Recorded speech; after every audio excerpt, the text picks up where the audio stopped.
காலையிலேயே வெயிலுக்கு முன்னாடி சீக்கிரமா துணி எல்லாத்தையும் துவச்சு போட்டலாம் அப்படின்ட்டு எந்திரிச்ச உடனே துணி எல்லாத்தையும் ஊற வச்சிருந்தேன். இன்னைக்கு சிம்பிளான சமையல் தான், அதனால வேலையெல்லாம் சீக்கிரமா வந்து முடிஞ்சிருச்சு. பாத்திரமும் வந்து பார்த்தீங்கன்னா கொஞ்சம் கம்மியாக தான் வந்து இருந்துச்சா, சரி பாத்திரத்தெல்லாம் அப்புறமா வந்து விளக்கிக்கலாம், வீட்டையும் அதுக்கப்புறம் கூட்டிக்கலாம், ஃபர்ஸ்ட் நம்ம வெளி வேலையை வந்து பார்த்துட்டு வந்துடலாம் அப்படின்ட்டு வெயிலுக்கு முன்னாடி சீக்கிரமா துணி எல்லாத்தையும் துவச்சு காய போட்டாச்சு.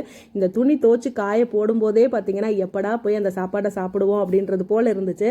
என்ன சாப்பாடுன்னு பார்த்தீங்கன்னா இந்த அடிக்கிற வெயிலுக்கு யாருக்கு தாங்க வந்து பிடிக்காம இருக்கும். சும்மா குழு குழுன்னு கம்மங்கூழு. நேற்றே வந்து பார்த்தீங்கன்னா கம்பு எல்லாத்தையும் இடித்து நல்லா உருண்டை பிடிச்சி தண்ணியில் வந்து போட்டாச்சு. அப்புறம் சாதமும் வந்து நைட்டே வந்து தண்ணி ஊற்றி வந்து வச்சுருந்தேன். நல்லா 2 உருண்டை கம்மஞ்சோத்தை அப்படியே அந்த பழைய சாதத்தில் போட்டு கொஞ்சம் மோர் ஊற்றி கொஞ்சம் உப்பு போட்டு அப்படியே கரைச்சி, என்ன ஒன்று மிஸ்ஸிங் பார்த்தீங்கன்னா மோர் மிளகா மாங்காய் மட்டும் இல்லைங்க.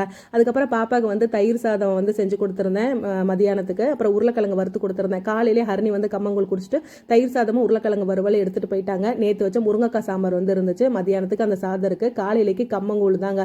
இன்னைக்கு வந்து சூப்பரான சாப்பாடு. அப்புறம் 2 பேரும் எல்லா வேலையும் முடிச்சுட்டு மரத்தடியில் நானும் எங்கள் வீட்டுக்காரர் அப்படியே பேசிக்கிட்டு அப்படியே குழுன்னு கம்மங்கூழ் வந்து குடிச்சாச்சுங்க. இன்னைக்கு தான் எங்கள் வீட்டில் சாப்பாடு. இந்த வீடியோ பிடிச்சிருந்தா லைக் பண்ணுங்கள், ஷேர் பண்ணுங்கள். Bye friends.